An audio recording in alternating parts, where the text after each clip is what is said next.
Now, it might seem surprising to you to say that the Caribbean's first international entrepreneurs were the sugar producers and slave owners. The second were the hotel and tourism sector.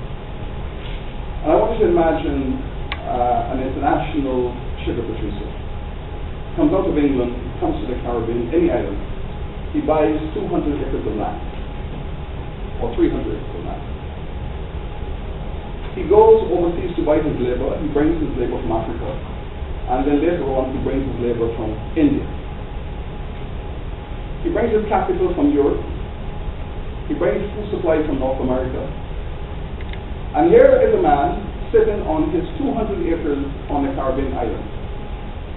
Labor he brings from Africa, labor he brings from India and from China, capital from Europe, food and building supplies from North America, produces a product, sells the product globally and makes a fortune. And he is doing that in the 17th century. So this model is in place in the 17th century. It was the first time in world history that an entrepreneurial class was able to globalize their production, distribution to make a fortune. The Caribbean is therefore the first place in the world where international capitalism took these modern languages. And that went on for many years. So we are in fact in the Caribbean the incubators of world global entrepreneurship. It had never happened before. Now, we have a problem though, because while we celebrate that entrepreneur who could do these wonderful global things and take command of the world, the fact is that he has a human resource management problem. Because he used slave labor. To achieve all of this, to make the Caribbean the world's first global space, to make the Caribbean the center of global capitalism, global commercialism, to do all of that and to launch the Caribbean into the center of the world economy, he used slave labor. So from a human resource management perspective, we have a problem with it. Now, it's a moral problem. It's an ethical problem. It's a political problem. But the model persisted beyond his own time. So even when the model was at its maximum success, and I had the pleasure, Minister, of reminding the Canadian High Commissioner here to Barbados a few nights ago that, in 1763, after the 7 Years' War, when the two superpowers of the world, England and France, went to war, and France lost the war, Britain won, Britain becomes the global imperial power. France was told by Britain, having lost the war, give up something. Give up something. The Treaty of 1753, they were given a choice. You give up Waterloo or you give up Canada. Give up Waterloo or give up Canada. And they gave up Canada. Because Waterloo was worth much more as the slave sugar plantation sector. It was worth more than all of Canada. So France said, no, take Canada and go. We will hold on to the Caribbean islands. This is much more valuable than all of that. Well, her comment was very funny. She said, well, maybe the treaty was made in the winter. It's a post-colonial economy. It was a British colony for hundreds of years. The Irish have experienced the oppression of being colonized. The Irish were stereotyped as illiterate, removed from education and knowledge. And many of the stereotypes around the Irish on a small island were applicable to the Caribbean world. In fact, the historians would argue that Ireland was Britain's England's first colony. Because certainly the English learned colonization in Ireland, and from Ireland they came to the Caribbean. So we are all part of that continuum. And when the Irish declared in their strategic plan for the tourism sector that the goal is to make Ireland the innovative island of Europe, I said this is fascinating because this is the confrontation of historical forces.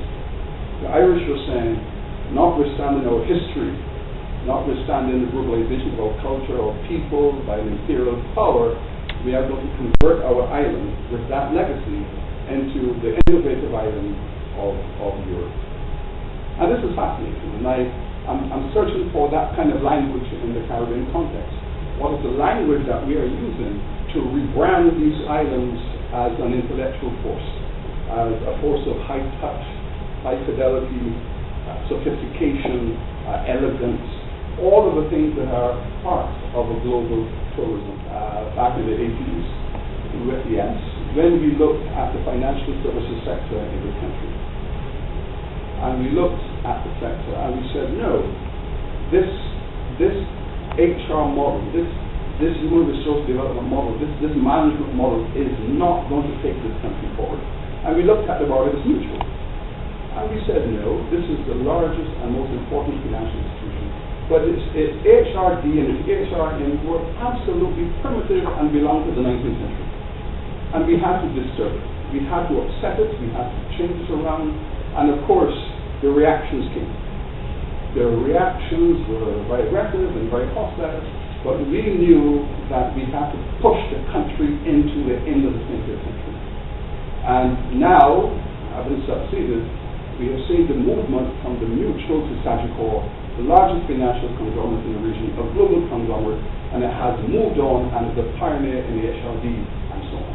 But it required, at the time, critical energy. The rest of the sector is now seeking to follow that pattern.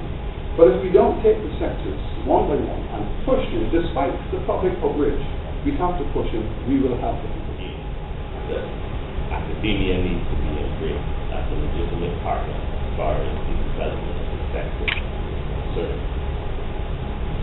And if I could make on that note just a broader point. Beyond tourism, many of the graduate students, whether they're private or public sector, make important daily decisions and implement projects and programs that benefit our society.